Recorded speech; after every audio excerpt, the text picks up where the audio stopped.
All right. My camera was auto powering off, so I had to really quickly press the button before it shut off. Then I gotta get back up, and then I gotta come back. It's this whole thing. It's really not that big of a deal.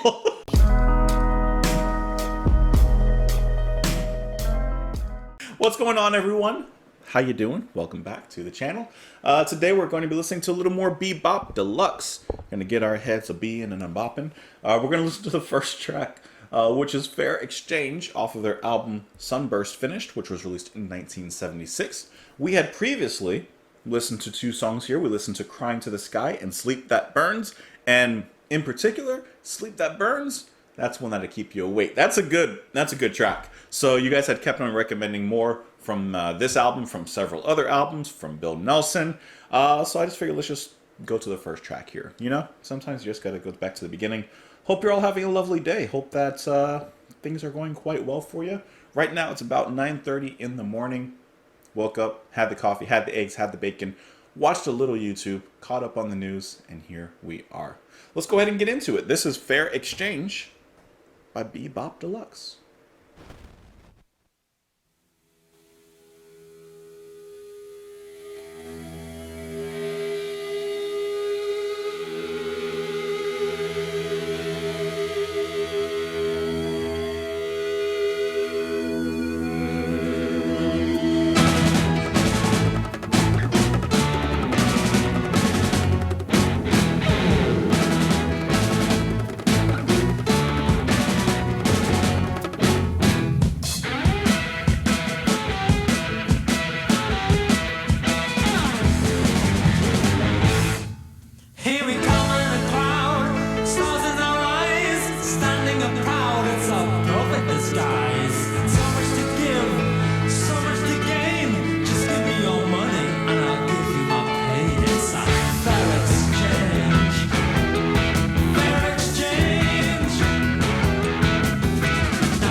Listen, the first standout to me is the drumming by Simon Fox.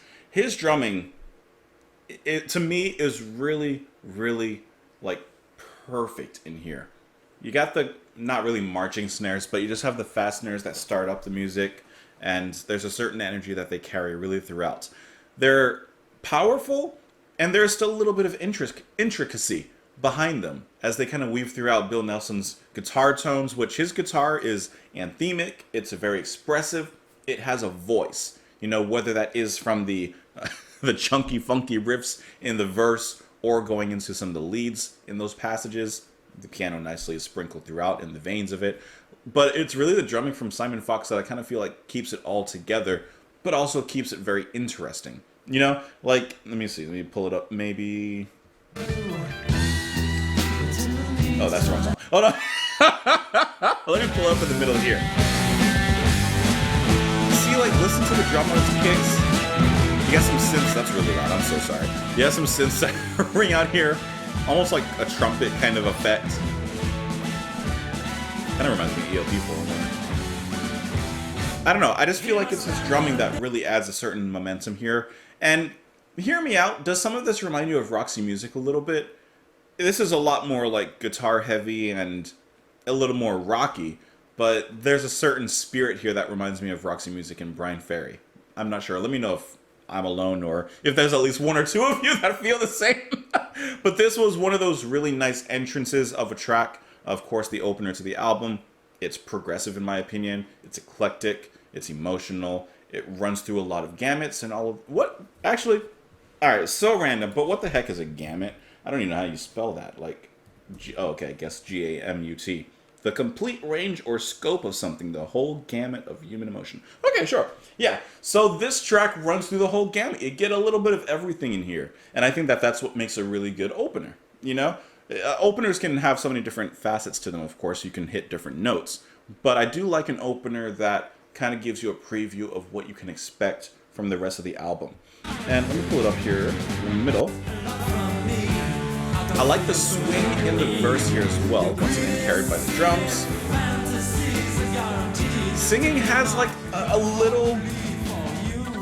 little sleazy seasoning to it, doesn't it? And maybe that's what's reminding me of Roxy Music a little bit. But I love how they switched it up here. Right there, that's bright.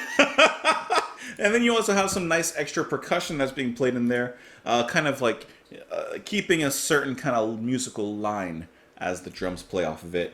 All the drums, like I said, is played by or are played by Simon Fox, and then Andy Clark is who's doing the keyboards and the synthesizers in there. And he's a little bit more reserved most of the way through, but you do hear, like I said, little sparks of piano and a little bit of trailblazing synths near the ending as well. Let's talk about the lyrics on this one, which I'm not 100% sure what it's about, but I think that someone ended up dead at the end. Here we come on a cloud, stars in our eyes. Standing up proud, it's a perfect disguise. We've got so much to give, so much to gain. Just give me your money, and I'll give you my pain. It's a fair exchange. Now Tia Maria, she leans on the wall, looks in the mirror and pukes on the floor. Tries to remember the cause of it all. He just gave her a drink, and she gave him a ball. It's a fair exchange. Okay? But I expect you expect a lot from me. I can feel your burning need. Your greedy, seedy fantasies are guaranteed to make my young heart bleed. For you and your pubescent blues, yes, you and your dancing shoes, you and your sad, glad news about your boyfriend Stan. He's a dirty, flirty man, and he'll get you if he can. Here I stand in a daze, axe in my hand, another fool on the stage with a traveling band. There's a space in my heart, permanent flame. Just give me your body, and I'll give you my brain. It's a fair exchange. Well, I'm getting the idea that, like, okay, he met this person in a bar, he bought them a drink, they had a fair exchange, so to speak, but it doesn't seem like she's getting the best end of the deal. She leans on the wall, pukes on the floor, tries to remember the cause of it all. He gave her a drink, she gave him a ball. It's a fair exchange. Now Venus de Milo, a statue of note, she lays in the gutter with a knife in her throat. Naked as sin, not even a coat. She gave you a thrill. You gave her a grope. It's a fair exchange. Let's look up what the heck Venus de Milo is. It says here that it's a statue, at least on the lyrics. But let's see if there's actually some sort of meaning that we can kind of pull from that. Says Venus de Milo. Okay, right here. The Venus de Milo is an ancient Greek sculpture, blah, blah, blah, depicting a Greek goddess. It is one of the most famous works, blah, blah, blah. The statue is believed to depict Aphrodite, the Greek goddess of love and beauty, which just makes sense, referring to the girl here in the story. The statue is missing both arms, with part of one arm, as well as the original plinth, being lost after the statue's rediscovery, rather. So, the statue is laying in the gutter, he's saying. Of course, I would assume metaphorically representing the lady waking up in this state. Not even a coat, because the statue itself is naked. Perhaps he's comparing the statue to this person and how they feel perhaps the morning after, because she is clearly hungover and wondering what the heck happened before. And he relates this statue of beauty, being in the gutter. So I think that he's kind of comparing the two here. So it doesn't seem like it was quite a fair exchange. You know, Full Metal Alchemist, equal exchange? It wasn't equal, so it's not quite going to work out. Doesn't seem like it. Let me know what you guys thought of the track, though. You can join me on Twitter in the comments below and all of these other places that I got listed in the description. Hope that you have a wonderful day, and I hope you come back tomorrow for whatever else we got going on. And I'll see you then. Bye.